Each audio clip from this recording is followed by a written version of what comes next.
अस्सलाम वालेकुम। CS 401 collection number 15 पढ़ेंगे। इस चैप्टर में हम प्रोटेक्टिव मोड प्रोग्रामिंग के बारे में पढ़ेंगे। प्रीवियस चैप्टर्स में हमारी जो डिस्कशन चल रही थी वो इंटेल आर्किटेक्चर 8088 पे थी और जो कि 16 बिट का आर्किटेक्चर था। और आज हम जो पढ़ेंगे वो 32 बिट आर्किटेक्चर के बारे में पढ़ेंगे, ठीक है। उससे पहले ये देखेंगे मोड प्रोग्रामिंग होता क्या है। हर प्रोसेसर का अपना अपना प्रोग्रामिंग मोड होता है, ठीक है।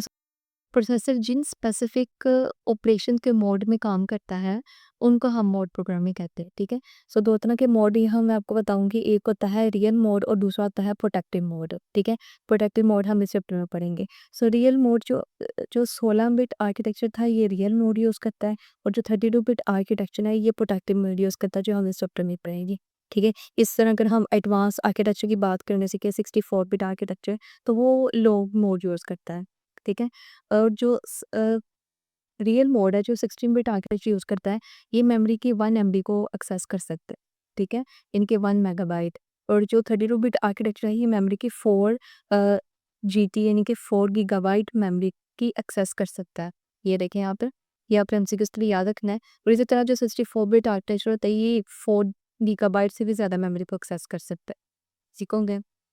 अभी हम आपको बता रहे हैं कि हम किस तरह 16 बिट आर्किटेक्चर को 32 बिट आर्किटेक्चर में स्विचिंग कर सकते हैं, ठीक है।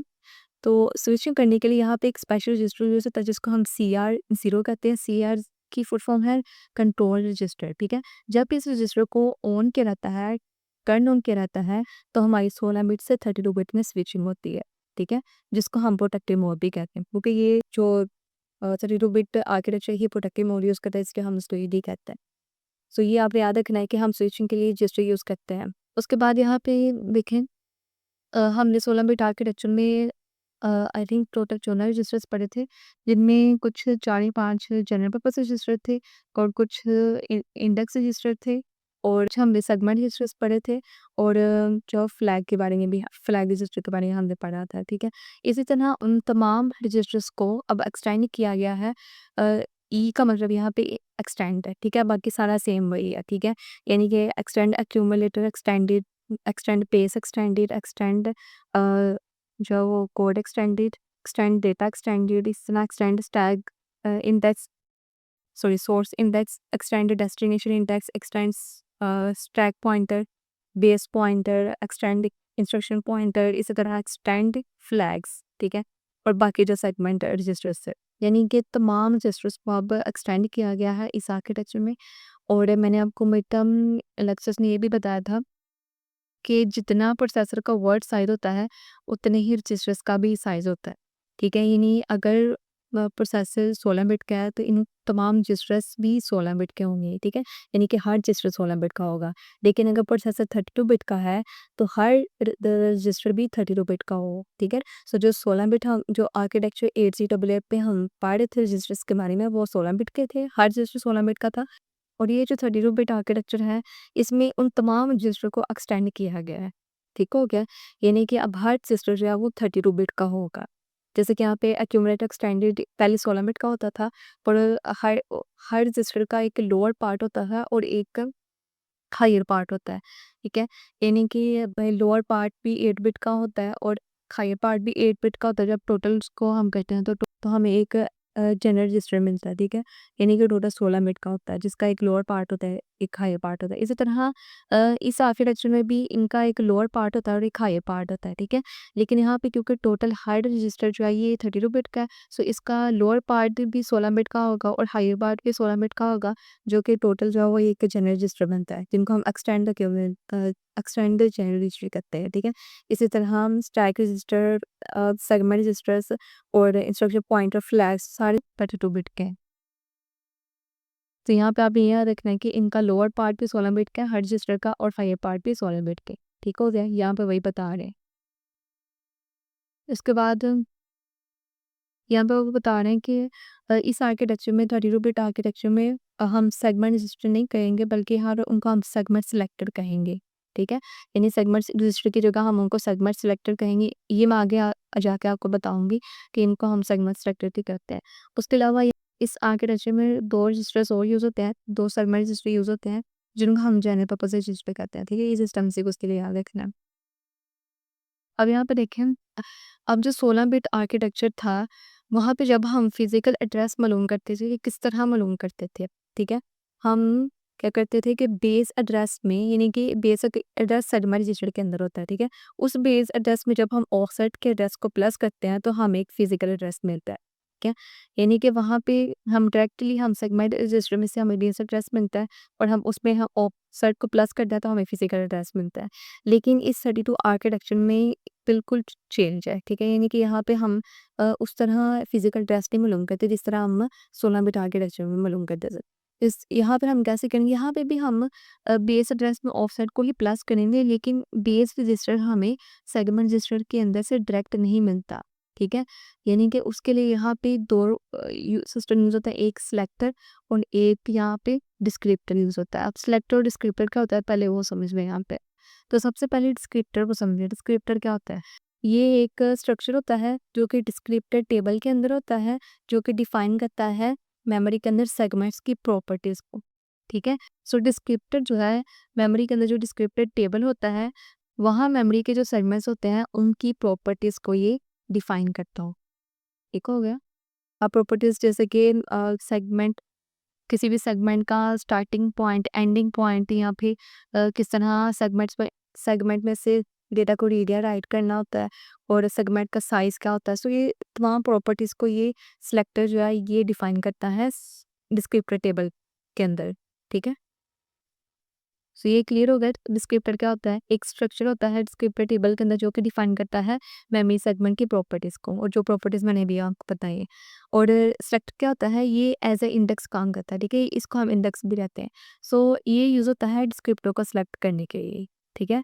यानी कि मैंने आपको बताया कि इस आर्किटेक्चर में हमने जब फिजिकल एड्रेस मालूम करना है तो यहाँ पे भी हम पेज एड्रेस में ऐड करेंगे ऑफसेट के एड्रेस को। लेकिन जो बेस एड्रेस है वो हम किस तरह एक्सेस करते हैं, अ, ये मेमोरी सेगमेंट के अंदर से ही हम एक्सेस करेंगे। लेकिन सबसे पहले जो सिलेक्टर होता है, ये पहले सिलेक्ट करता है डिस्क्रिप्टर को, ठीक है? और जैसे ही वो डिस्क्रिप्टर को सिलेक्ट करेगा तो जो डिस्क्रिप्टर होगा ये हमें उस मेमोरी सेगमेंट के अंदर से बेस एड्रेस हमें फाइंड करके देगा, ठीक है? ये सिलेक्टर जो है ये इंडेक्स होता है जो कि डिस्क्रिप्टर को सिलेक्ट करता है, और डिस्क्रिप्टर क्या करेगा कि मेमोरी सेगमेंट में से बेस एड्रेस को फाइंड करके देगा, ठीक है? इस तरह भी तो हमें जो है वो बेस एड्रेस मिलेगा। अब बेस एड्रेस भी आपको पता होगा क्या होता है?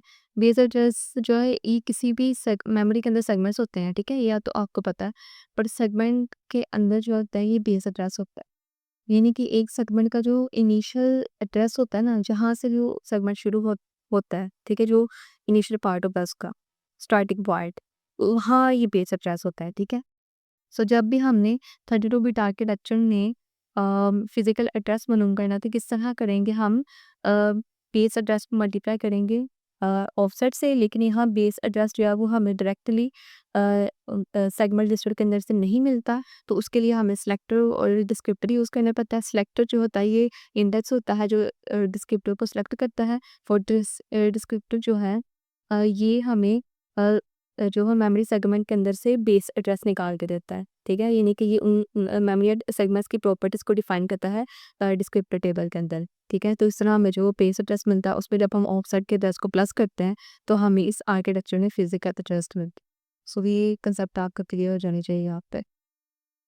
उसके बाद यहाँ पे हमें उन्होंने सेगमेंट का फॉर्मेट बताया हुआ है। तो एक सेलेक्टर है, सेलेक्टर जैसे कि मैंने आपको बताया कि एक इंडेक्स होता है जो कि डिस्क्रिप्टर को जो वो सेलेक्ट करता है, और यहाँ पे 0 से 15 तक ये जो वैल्यूज़ हैं ये बिट्स को रिप्रेजेंट कर रही है, यानी कि 0 से 15 तक टोटल ये 16 बिट का है। और टीआई के यहाँ पे मतलब है टेबल इंडिकेटर, और आरटीएल का यहाँ मतलब है रिक्वेस्ट प्रिविलेज लेवल। आर का अंदर रिक्वेस्ट, पी का अंदर प्रिविलेज, और ये एल का मतलब लेवल। तो जब पर यहाँ पर देखें प्रिविलेज लेवल जो होता है, इसकी डेफिनेशन भी आपको याद करनी है कि इसका मतलब होता है कि एक प्रोग्राम कंप्यूटर में, एक प्रोग्राम के पास कितना कंट्रोल होता है कंप्यूटर, ठीक है? यानी कि इसको हम कहते हैं प्रिविलेज लेवल, कि ये प्रिविलेज लेवल 0 से 3 तक होता है, और 0 जो होता है ये इसका हाईएस्ट प्रिविलेज होता है, और 3 जो होता है ये इसका लोवेस्ट प्रिविलेज होता है, ठीक है? यानी कि अगर एक प्रोग्राम का 0 प्रिविलेज है तो क्या होगा, उसका सबसे हाईएस्ट प्रिविलेज होगा, यानी कि उसका कंप्यूटर में उस प्रोग्राम का कंट्रोल ज़्यादा होगा, ठीक है? कंप्यूटर के अंदर। सो अगर प्रिविलेज 1 है तो उसका मीडियम प्रिविलेज होगा, ठीक है? यानी कि उस प्रोग्राम का मीडियम कंट्रोल होगा। इसी तरह 2 प्रिविलेज अगर होगा तो वो भी मीडियम कंट्रोल उस प्रोग्राम का होगा। और अगर उसका अ अगर प्रोग्राम का 3 प्रिविलेज लेवल है, तो इसका मतलब है कि प्रोग्राम का सबसे लोवेस्ट कंट्रोल है कंप्यूटर के अंदर, ठीक है? सो यहाँ पे याद रखना है कि टोटल 0 से 3 तक होता है, 0 इसका हाईएस्ट प्रिविलेज होता है, यानी कि यहाँ इसका सबसे ज़्यादा कंट्रोल होता है, और 1 और 2 में मीडियम कंट्रोल होता है, और 3 में इसका सबसे लोवेस्ट प्रिविलेज होता है। यानी कि इसका यहाँ लेवल लो होता है, यानी कि प्रोग्राम का कंट्रोल बहुत कम होता है यहाँ पे, ठीक हो गया? सो ये आपने याद रखना ही इसका फॉर्मेट सिलेक्टर का। उसके बाद यहाँ पे एक और फॉर्मेट है, यहाँ पे उन्होंने सेगमेंट डिस्क्रिप्टर का फॉर्मेट बनाया हुआ है।